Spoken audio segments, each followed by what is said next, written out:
उज्यालो radio नेटवर्कसँगै उज्यालो online र mobile एप्लिकेशनबाट एकसाथ प्रसारण भइरहेको नेपाल दर्पणमा साथी जानुका दुवाडीसँगै अर्जुन पोखरेलको नमस्कार।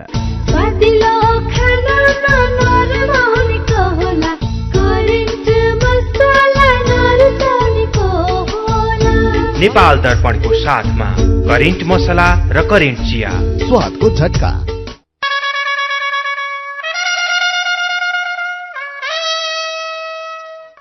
चुनाव 79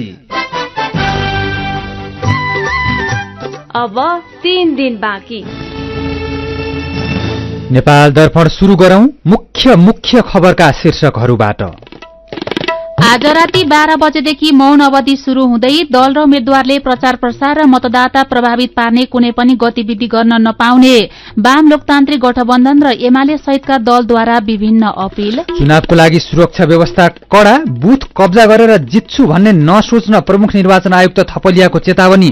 प्रत्यक्षतर्फको नतिजा 3 दिनभित्र र समानुपातिक तर्फको नतिजा 5 दिनभित्र घोषणा गर्ने दावी। 7 गतेको बेलुकासम्ममा फर्स्ट पास्ट द पोस्ट तर्फको सबै मतगणना सक्ने गरी योजना बनाएका छौं। 4 महिनामा जम्मा 6% मात्रै विकास बजेट खर्च। वैदेशिक शिक्षाका लागि 3 महिनामा झण्डै 18 अर्ब रुपैयाँ बाहिरियो। म्यानमारको सेनाले 6000 जना भन्दा धेरै कैदीलाई रिहा गर्ने, आफन्तहरू छुट्ने आशामा हरेक जेलको बाहिर सयौंको भीड़। र इंग्ल्याण्डसँगको पहिलो 1 दिवसीय क्रिकेट अस्ट्रेलियाले 6 विकेटले जित्यो। एचआईभी का बारेमा खुलेर कुरा गरौं। सँगै बस्दा, खाँदा, पढ्दा र सँगै खेल्दा कुनै कीरा वा लामखुट्टेले टोक्दा एचआईभी सर्दैन। हात मिलाउँदा, अंकमाल गर्दा तथा चुम्बन गर्दा, एउटै चर्पी प्रयोग गर्दा र अरूको लुगा लगाउँदा एचआईभी सर्दैन। समयमै उपचार गरेमा एचआईभी संक्रमित पनि स्वस्थ व्यक्ति सरह बाँच्न सक्छन्। त्यसैले नियमित औषधिको सेवन गरौं र स्वस्थ जीवन बाँचौं। एचआईभी को औषधि एआरभी हरेक सरकारी अस्पतालमा निशुल्क पाइन्छ।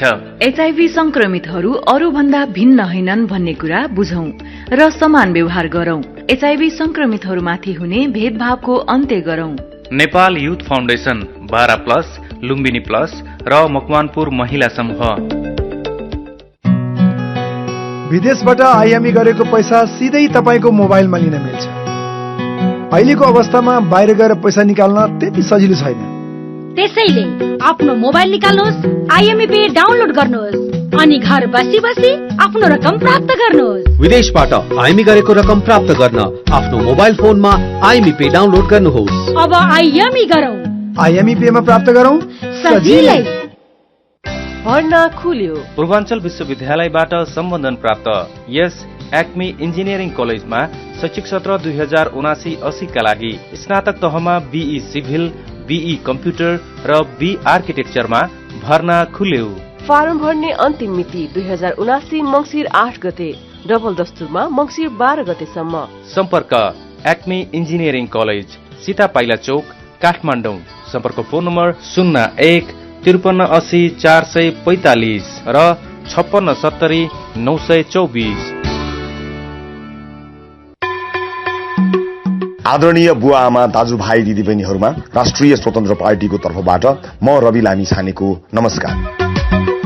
मंसिर 4 गते हुने प्रतिनिधि सभा निर्वाचनमा घण्टी चुनाव चिन्हमा मतदान गरेर परिवर्तनको सारथी बन्न सबैमा हार्दिक अनुरोध गर्दछु। दाजुभाइ, दिदीबहिनी, छोडौ बिगर्नेलाई, घण्टीमा भोट हालौ अनि जिताउ इमानदारलाई, घण्टीमा भोट हालौ अनि जिताउ इमानदारलाई।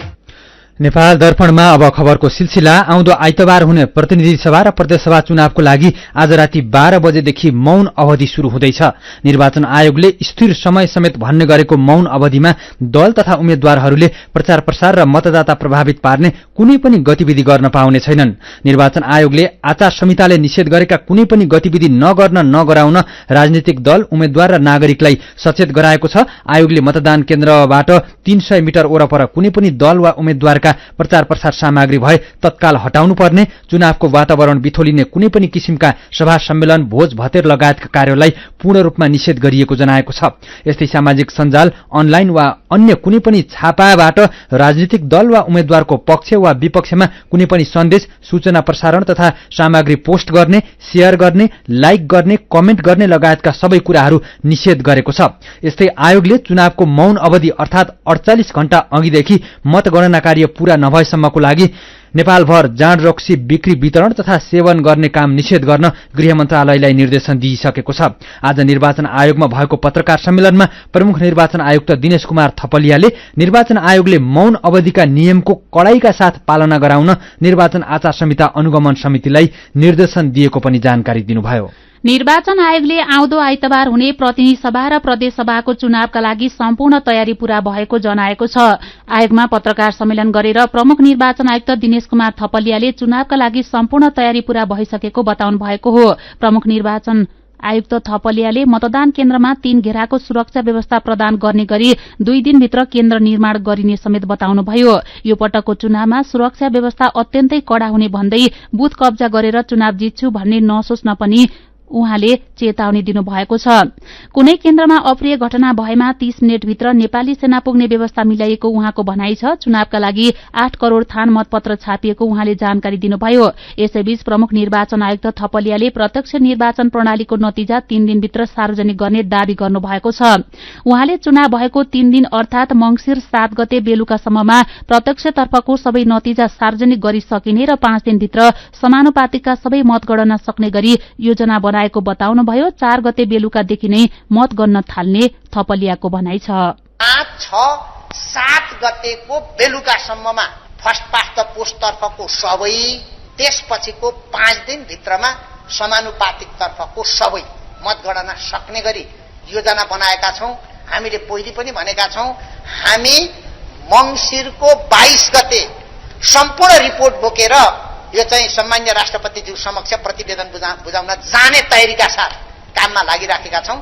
सबैबाट तदनुसारको प्रतिबद्धता र सहयोग भयो भने यो सम्भव हुन्छ। चुनावमा 1,79,80,570 जना मतदाता रहेका छन्। मतदानको लागि 10,892 मतदान स्थलमा 22,227 मतदान केन्द्र कायम गरिएको आयोगले जनाएको छ। यस्तै 141 अस्थायी मतदान केन्द्र र आफूलाई पाएक पर्ने तथा आफू खटिएका मतदान केन्द्रबाट झण्डै 4,50,000 जना अस्थायी मतदाताले प्रतिनिधि सभाको समानुपातिक निर्वाचन प्रणालीतर्फ मतदान गर्नेछन्। कैदी, वृद्धाश्रममा रहेका ज्येष्ठ नागरिक र चुनावमा खटिने कर्मचारी र सुरक्षाकर्मीलाई आयोगले अस्थायी मतदाता भनेको छ। जुम्लामा चुनावका लागि खटिएका कर्मचारी चढेको जीप दुर्घटना हुँदा 8 जना घाइते भएका छन्। घाइते मध्ये 3 जनाको अवस्था गम्भीर रहेको प्रहरीले जनाएको छ। जुम्लाको तिला गाउँपालिका 4 राउतवडाको तान्ती मतदान केन्द्रका लागि छुटेको भे 12188 नम्बरको जीव दुर्घटना भएको जुम्लाका प्रहरी नायब उपरीक्षक नरेन्द्र चन्दले जानकारी दिनुभयो। दुर्घटनामा जुम्ला चन्दननाथ नगरपालिका 10 का अंगराज गिरी, तातोपानी 4 का आदि प्रसाद नेउपाने र सल्यानका सूरज चन्द गम्भीर घाइते हुनु भएको छ।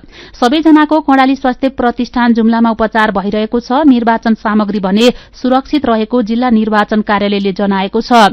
यस्तै दार्चुलाको ब्यास गाउँपालिका 1 छाङ्ग्रु र तिङ्करको मतदान सदरमुकाम खलंगामै हुने भएको छ।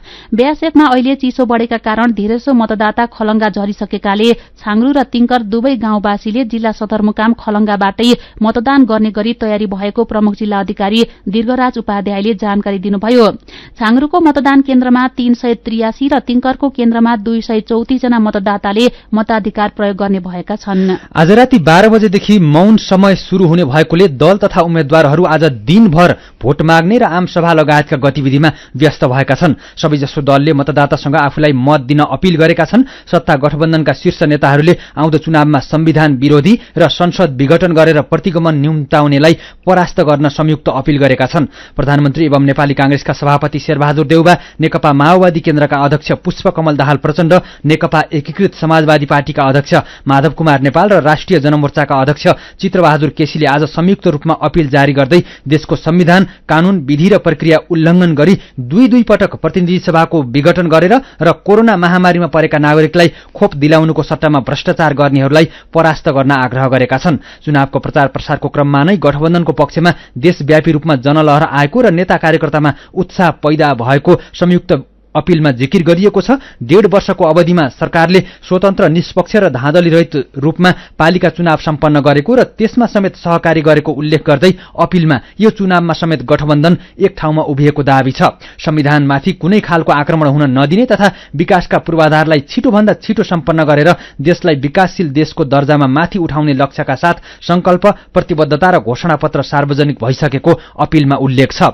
यसैबीच नेकपा एमालेका अध्यक्ष तथा पूर्व प्रधानमन्त्री केपी शर्मा ओलीले आउँदो चुनाव राष्ट्रियता चाहिने र देशघाती तथा विकास र विनाश चाहिने बीचको प्रतिस्पर्धा रहेको दावी गर्नुभएको छ। झापाको इट्टा भट्टामा भएको चुनावी आमसभालाई सम्बोधन गर्दै ओलीले बलियो राष्ट्रियता र विकास निर्माण एमालेबाट मात्रै सम्भव भएको भन्दै भोट हाल्दा पटक पटक सोच्न मतदातासँग आग्रह गर्नुभएको छ। ओलीले हिजो नै एक भिडियो मार्फत एमालेलाई जिताउन आम मतदाता सामु अपील गर्नुभएको छ। यस्तै राष्ट्रिय स्वतन्त्र पार्टीका अध्यक्ष तथा चितवन क्षेत्र नम्बर 2 का उम्मेद्वार रवि लामिछानेले आफूले जितेमा विदेशबाट आउने नेपालीलाई त्रिभुवन विमानस्थलमै भीभीआईपी प्रमाणपत्र दिएर आफैले स्वागत गर्ने दावी गर्नुभएको छ। चितवनको नारायणी किनारामा भएको सभालाई सम्बोधन गर्दै अध्यक्ष लामिछानेले नेपालमै के गर्छु भनेर फर्किँदा आफूमाथि अपमान, पीड़ा र खाल्डोमा हाल्ने हरकतहरू भएको भन्दै विदेशमा बसेका नेपालीहरूलाई आफूले जस्तो अपमान भोग्न नदिने बताउनुभयो। यसैबीच राष्ट्रिय निर्वाचन पर्यवेक्षण समिति नियोगले चुनाव प्रचार प्रसारका क्रममा तराईका केही जिल्लामा भारतीय नम्बर प्लेटका गाड़ी प्रयोग भएको पाइएको जनाएको छ। काठमाडौँमा पत्रकार सम्मेलन गरेर नियोगका महासचिव देविकानन्द तिमिल सिन्हाले तराईका केही जिल्लामा चुनाव प्रचार प्रसारको क्रममा द्वेषपूर्ण अभिव्यक्ति, दलहरूबीच झडप, दलका नेता र उम्मेद्वारबाट निर्वाचन आचार संहिताको उल्लंघन र प्रचार प्रसारका क्रममा भारतीय नम्बर प्लेटका गाड़ीको प्रयोग गर्नुका साथै निर्वाचन अभियानमा बालबालिकाको प्रयोग गरेको पाइएको जानकारी दिनुभयो। सीधा कुरा प्रश्न विचार, यो हो उज्यालो रेडियो नेटवर्क नेपाल दर्पणमा रिपोर्टसँगै खबरको सिलसिला बाँकी नै छ, सुन्दै गर्नुहोला। आमा, यो पालि भोट हाल्ने मंसिर 4, मतपत्र पनि 4वटा है। हैन, के भन्छ यो? मंसिर 4 त भोट हाल्ने दिन हो, अनि मतपत्र 4वटा चाहिँ कसरी नि? आमा पनि प्रतिनिधि सभाको 2वटा छुट्टा छुट्टै मतपत्र हुन्छ।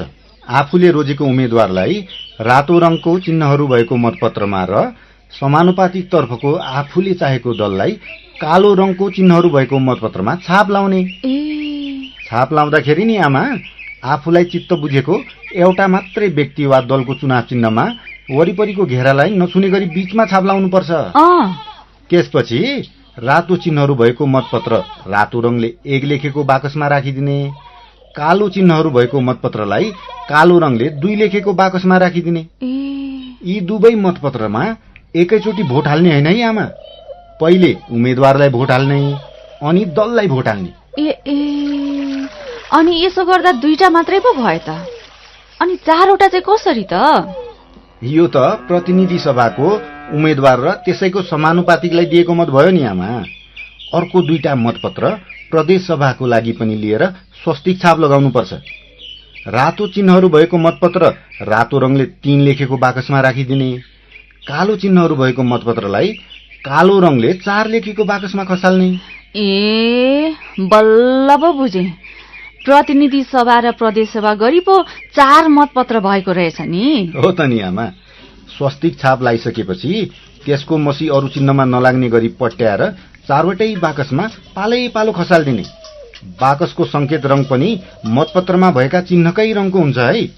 प्रतिनिधि सभाको लागि बाकस 1 र 2, प्रदेश सभाको लागि बाकस 3 र 4 मा राखिदिने।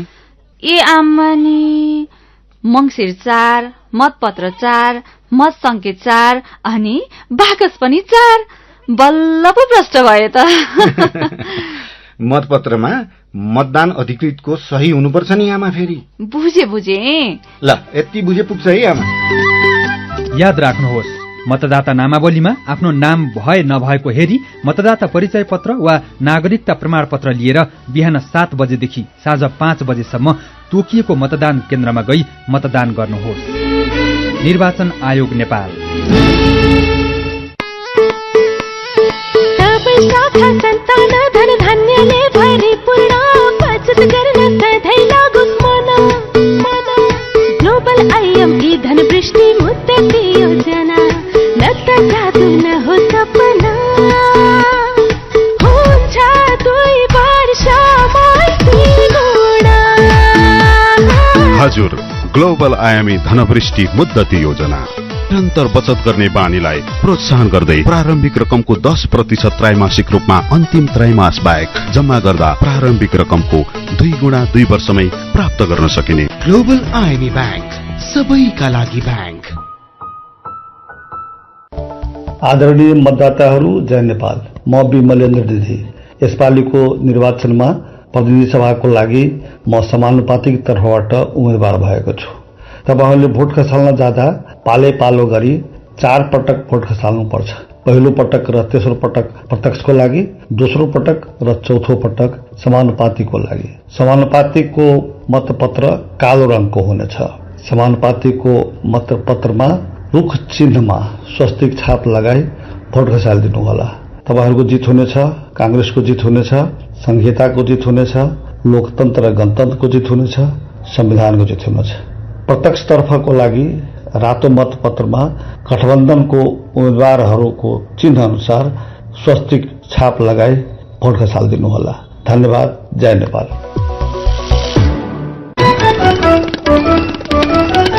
उज्यालो रेडियो नेटवर्कबाट प्रसारण भइरहेको नेपाल दर्पणमा तपाईंलाई फेरि स्वागत छ। यतिन्जेल हामीले आज राति 12 बजेदेखि मौन अवधि शुरू हुँदै प्रचार प्रसार र मतदाता प्रभावित पार्ने कुनै गतिविधि गर्न नपाइने, प्रत्यक्षतर्फको नतिजा 3 दिनभित्र सार्वजनिक गरिसक्ने निर्वाचन आयोगको दावी लगायतका खबर प्रस्तुत गर्यौं। अब बाँकी प्रसंग।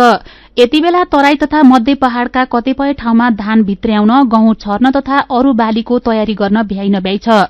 बाली थन्क्याउने यही चटारोको बीचमा दल तथा उम्मेद्वारले चुनावी प्रचार प्रसार र घर दैलो गरे। आज मध्यरातीदेखि प्रचार प्रसार गर्न पाइने छैन। स्थिर समयमा दल तथा उम्मेद्वार र कार्यकर्ताको व्यस्तता केही कम हुनेछ। तर किसान भने यो बेला खेतबारीमा नै व्यस्त छन्। कामको व्यस्तताकै बीच भोट खसाल्नुपर्ने अवस्था छ। मदन पौड्यालको सामग्री। अधिकारले पाएको अब भोट त हाल्नै पर्यो, यसो विचार गरेर हाल्नु पर्ला भन्ने विचार गरेको छु। नेताहरू आउँछन्, यसो विकास केही गर्यो भन्छन्, केही गर्ने होइनन्। यो अहिले डिएपी चाहिएको छ, युरिया चाहिएको छ, खै के गर्न सके। सर्लाहीको हरिपुर नगरपालिका 1 का गोपाल परसाई अघिल्लो महिना दशैं, तिहार, छठ जस्ता मुख्य पर्वको रौनकमै बित्यो। त्यसपछि कार्तिकको अन्तिमतिर शुरू भयो धानबाली भित्र्याउने चटारो। अब मंगिर लागिसक्यो, कामको व्यस्तता उस्तै छ। काम गर्न नभ्याउँदै भोट खसाल्ने दिन आइसक्यो। पर्सि 4 गते आइतबार भोट खसाल्न कामकै बीचमा फुर्सद मिलाउनु पर्नेछ। मंगिर 4 गते भोट हाल्न जाने भनेको ठिक्क 2-3 बजेतिर आउने हो। 3 बजेतिर यसो कामसाम घरमा भयो गर्ने हो नि। अब धान त अब लब अलिअलि हल्का फल्का बाँकी छ। अब पहिले मकै रोप्ने कार्यक्रम छ। मकै रोपिसकेर 2-3 बजेतिर आउने हो। 5 वर्षमा आएको प्रतिनिधि सभा तथा प्रदेश सभा सदस्यको चुनाव पनि चाडपर्व जत्तिकै उत्सव हो। तर किसानलाई भोट खसाल्न भन्दा पनि यसपालि कति धान भित्र्याउन सकिएला, गहुँ तथा हिउँदे बालीलाई मल पाइएला कि नपाइएला भन्ने चिन्ता धेरै छ। सधैँ जसो खेतबारीमा व्यस्त हुनुपर्ने किसानलाई धान थन्क्याउने तथा नयाँ हिउँदे बाली लगाउनु पर्ने बेला भएकाले त्यसै पनि व्यस्तता छ। यो व्यस्तता बुझेका दल तथा उम्मेद्वार पनि किसानको खेतबारीसम्म नै पुगेर मत मागे, आफ्ना एजेण्डा सुनाए। तर विगतमा जिताएका प्रतिनिधिले किसानका समस्यामा खासै ध्यान नपुर्याएको गुनासो छ। मल, बिउ, सिंचाई जस्ता आधारभूत समस्यादेखि अरू समस्या जिउका तिउ छन्। यसले किसान वर्गलाई उत्साह भन्दा पनि निराशा थपेको छ। तर अबका दिनमा बाचा पूरा गर्ने र योग्य उम्मेद्वार चयन गर्न मतदानमा सबैले भाग लिएर आफ्नो मताधिकारको प्रयोग गर्नुपर्छ भन्नुहुन्छ कृषि विज्ञ डाक्टर कृष्ण प्रसाद पौडेल। अहिले किसानलाई केही फुर्सद छैन, सक्छ है। अब हिउँदे खेती लगाउने पनि कुरा छ। सँगै उच्च हिमाली क्षेत्रबाट चाहिँ अलिक बसाइसराईको तयारी गर्ने बेला छ कि अलिकति बसाइसराई गरेर अनि केही मान्छेहरू घर कुरेर बस्ने अर्को तरिका छ हिमालको। र त्यो जो अहिले जे हुँदैछ त्यो वास्तवमा हाम्रो लागि ठुलो एक खालले लोकतन्त्रको चाड हो। कामको व्यस्तता हुने किसानलाई मतदानमा भाग लिने खास उपयुक्त समय नभए पनि जसोतसो समय व्यवस्थापन गरी भोट खसाल्नुपर्ने अवस्था छ। तर अबका चुनावमा किसानले पनि सहजै भाग लिन सक्ने गरी चुनावको मिति तय गर्नेतर्फ सरकार र राजनैतिक नेतृत्वले ध्यान दिनुपर्ने देखिन्छ। रिपोर्टपछि नेपाल दर्पणमा फेरि पनि खबरकै सिलसिला। चालू आर्थिक वर्षको पहिलो 4 महिनामा सरकारी बजेट खर्च 19.5% मात्रै भएको छ। महालेखा नियन्त्रकको कार्यालयको तथ्याङ्क अनुसार हिजोसम्म 3 खर्ब 50 अर्ब 98 करोड़ 73 लाख रुपियाँ खर्च भएको छ। यो अवधिमा चालुतर्फ 23.78% बजेट खर्च भएको छ। चालुतर्फ 11 खर्ब 83 अर्ब 23 करोड़ रुपियाँ बजेट विनियोजन भएकोमा हिजोसम्म 2 खर्ब 81 अर्ब 38 करोड़ 61 लाख रुपियाँ बजेट खर्च भएको छ। यस्तै पुँजीगत अर्थात विकास बजेटतर्फ 3 खर्ब 80 अर्ब 38 करोड़ 45 लाख रुपियाँ बजेट विनियोजन भएकोमा जम्मा 6.91% अर्थात 26 अर्ब 29 करोड़ 61 लाख रुपियाँ बजेट खर्च भएको छ।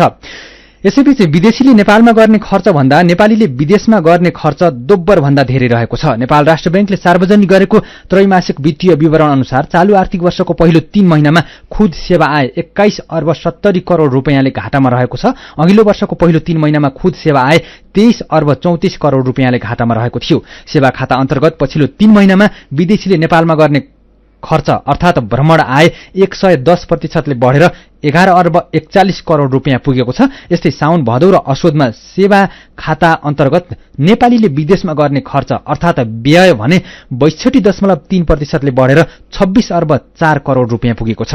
नेपालीले वैदेशिक शिक्षाको लागि मात्रै 3 महिनामै 17 अर्ब 89 करोड़ रुपियाँ खर्च भएको छ। अघिल्लो वर्षको 3 महिनामा भ्रमण व्यय 16 अर्ब 4 करोड़ रुपियाँ रहेकोमा शिक्षातर्फको लागि मात्रै जम्मा 8 अर्ब 92 करोड़ रुपियाँ बाहिरिएको थियो। म्याग्दीमा पाक्न लागेको सुन्तलामा औसा किरा र स्केल रोगको प्रकोप देखिन थालेपछि किसान चिन्तित भएका छन्। बिक्री गर्ने बेलाका सुन्तला कुहिएर बोटबाटै झर्न थालेपछि उनीहरू चिन्तित भएका हुन्। बजार पठाउने बेला सुन्तलामा औसा किरा र स्केल रोग भेटिएको म्याग्दीको बास्कुना र दोसलेका किसानहरूले बताएका छन्। जिल्लाभर झण्डै 17% सुन्तलामा औसा किराको प्रकोप देखिएको कृषि ज्ञान केन्द्रका प्रमुख किरण सिगदेलले बताउनुभयो। नेपाल दर्पणमा मेरो पनि भन्नु छ सँगै खबरको सिलसिला बाँकी नै छ, सुन्दै गर्नुहोला। होइन हो दाजु भाउजू, खुसी हुँदै कस्तो नाचे। हामीलाई त तेरा भन्दा धेरै सुविधा मुक्तिनाथ आशीर्वाद बचत खाता खोलेर। होइन के छ र यसमा त्यस्तो खुसी भइरा? सर्वाधिक ब्याज दर निशुल्क डेबिट कार्ड छ यसमा। मोबाइल ब्याङ्किङ अनि गजबको बिमा। खातामा बिमा हो नि, अब खुसीको छैन कुनै सीमा। बचत खातामा 1 करोड 1 लाखसम्मको बिमा। हो हजुर, अब मुक्तिनाथ आशीर्वाद बचत खातामा पाउनुहोस् 1 करोड 1 लाखसम्मको बिमा, साथै आकर्षक ब्याज दरसँगै निशुल्क भिजा डेबिट कार्ड, निशुल्क मोबाइल ब्याङ्किङ अनि 13 अन्य ब्याङ्किङ सुविधाहरूमा छुट। अब खुसीको छैन कुनै सीमा। बचत खातामा 1 करोड 1 लाखसम्मको बिमा। मुक्तिनाथ विकास बैंक, जनता बैंकमा होइन, बैंक जनतामा जानु पर्दछ। गाउँको उत्पादन शहरमा, रैथाने खाना घर घरमा। पञ्चगुणीय तत्त्वले भरिपूर्ण रैथाने कृषि खाद्य वस्तु तथा सामग्रीहरू कृषकहरूबाट संकलन तथा प्रशोधन गरी काठमाडौँ उपत्यका भरि सहज रूपमा होम डेलिभरी भइरहेको कुरा सहर्ष जानकारी गराउँदछौं। सम्पर्क तथा जानकारीका लागि रैथाने एग्री प्रोडक्ट्स नेपाल प्राली, चप्पल कारखाना, Maharajganj, Kathmandu. Phone number 01 40 15 658 40 15 662। Mobile number 98 434 21 743 र 98 550 45 242। रैथानेलाई तपाईले मोबाइल एपको लागि RAITHAANE रैथाने टाइप गरेर वा वेबसाइट www.raithanenepal.com मा गएर पनि भेट्न सक्नुहुनेछ।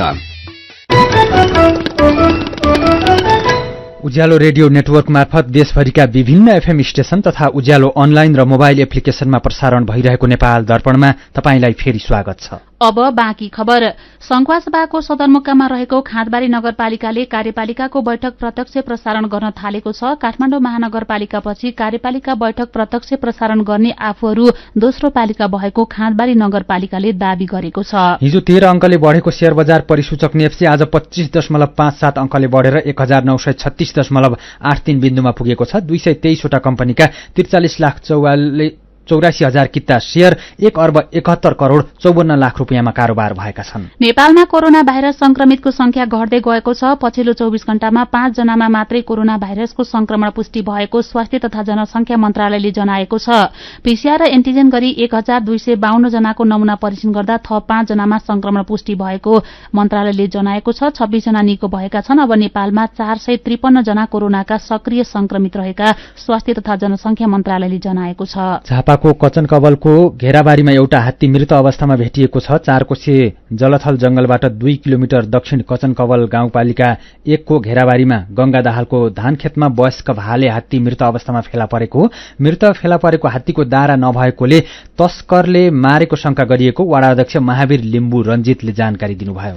झण्डै 250 वर्षअघि भत्किएर भग्नावशेष समेत लोप हुने अवस्थामा पुगिसकेको कीर्तिपुर दरबार लायकु फेरि बनाउन थालिएको छ। कीर्तिपुरको सबैभन्दा ठूलो र महत्वपूर्ण सम्पदा मानिएको लायकु दरबार लामो समयसम्म राज्यबाट ओझेलमा पर्नुका साथै स्थानीय बासिन्दाको अतिक्रमणमा परेर लोप हुने अवस्थामा पुगेको थियो। परम्परागत नेवारी इँटा र मध्यकालीन शैलीका झ्याल प्रयोग गरी पुनर्निर्माण गर्न थालिएको छ। कीर्तिपुर नगरपालिका वडा नम्बर 1 का अध्यक्ष हिरालाल महर्जनका अनुसार नगरपालिकाले छुट्याएको झण्डै 3 करोड़ रूपियाँको बजेटमा दरबार बन्न लागेको हो। मेरो पनि भन्नु छ। यसपालिको चुनावमा भोट हाल्दा विचार पुर्याउनु होला भन्दै विदेशमा रहेका सन्तोष राज सिल्वाले लेख्नु भएको छ। देशको भविष्य तपाईहरुकै हातमा छ। राम्रो काम गर्नेलाई अवसर दिनुहोला। सुमन सुवेदी लेख्नुहुन्छ, खोक्रो राष्ट्रवाद र अहंकारले देशको विकास हुँदैन। आफ्नो मताधिकार प्रयोग गर्दा विवेक पुर्याउनुहोला। हरि भण्डारी चुनावको बेला मात्रै मतदाता सम्झने नेताहरूप्रति टिप्पणी गर्नुहुन्छ। गाड़ी रिजर्भ गरेर चुनावमा खूब तामझाम गरेर गाउँ गाउँमा भोट हाल्नलाई पुर्याइन्छ। यति बेला मतदाताले जे भन्यो त्यही कुरा सुन्ने नेताहरू चुनावपछि भने उनीहरूलाई चिन्दैनन्। चुनावका बेला शान्ति सुरक्षामा ध्यान दिइयोस् भन्दै सुरेन्द्र महर्जनले लेख्नु भएको छ। चुनावका दिन कुनै पनि किसिमको अप्रिय घटना नहोस्। सम्पूर्ण सुरक्षा पंक्ति उच्च सतर्कतासहित सजग अवस्थामा रहनुपर्ने देखिन्छ। यस्तै चुनाव अवधिभरि हुन सक्ने धाँधली र गतिविधिहरू नियन्त्रण गरी देशभर अमन चयन कायम गराई ढुक्कसँग मतदाताले आफ्नो मताधिकार प्रयोग गर्ने वातावरण बनाउनुपर्छ। अनि माया कार्की पनि भन्नुहुन्छ, कसैको दबाव बिना मतदाताले ढुक्कसँग मत हाल्न पाउने वातावरण बनाउनुपर्छ। अनि चुनावपछि आफूले चयन गरेका प्रतिनिधिलाई मतदाताले पनि गाउँको विकास गर्न दबाव दिनुपर्छ। विचारका लागि तपाईलाई धन्यवाद। मेरो पनि भन्नु छ। मेरो पनि भन्नु छ प्रस्तुत गर्दै हुनुहुन्थ्यो साथी दीपा तिमल सिन्हा। नेपाल दर्पणमा अब विदेशका खबर। टर्कीका धार्मिक नेता अदनान ओक्तारलाई यौन दुर्व्यवहारको आरोपमा अदालतले 8,658 वर्षको जेल सजाय सुनाएको छ। अदनानमाथि महिलासँग अभद्र व्यवहार गरेको आरोप लागेको थियो। उनले महिलालाई यातना दिने, यौन दुर्व्यवहार गर्ने र तुच्छ शब्द प्रयोग गर्ने गरेको अदालतले पुष्टि गरेको छ। अदनानले धेरै युवती उपस्थित हुने एक टिभी शो चलाउँदै आएका थिए। गत वर्ष नै यौन दुर्व्यवहार र नाबालिग बालिकाको शोषणको मुद्दामा अदालतले अदनानलाई 1075 वर्षको जेल सुनाएको थियो। अदनानमाथि राजनीतिक र सैन्य जासुसीको पनि आरोप लागेको छ। म्यानमारको सेनाले 6000 जना भन्दा धेरै कैदीलाई रिहा गर्ने भएको छ। बेलायतका पूर्व राजदूत, एक जापानी पत्रकार र एक अस्ट्रेलियाली आर्थिक सल्लाहकार सहित 6000 कैदीलाई रिहा गर्ने म्यानमारको सेनालाई उद्धृत गर्दै बीबीसीले जनाएको छ। गएको वर्ष सेनाले गरेको कु र रक्तपातपूर्ण दमनका कारण म्यानमार अशान्त बनेको छ र यस अवधिमा हजारौंलाई जेल सजाय सुनाएको छ।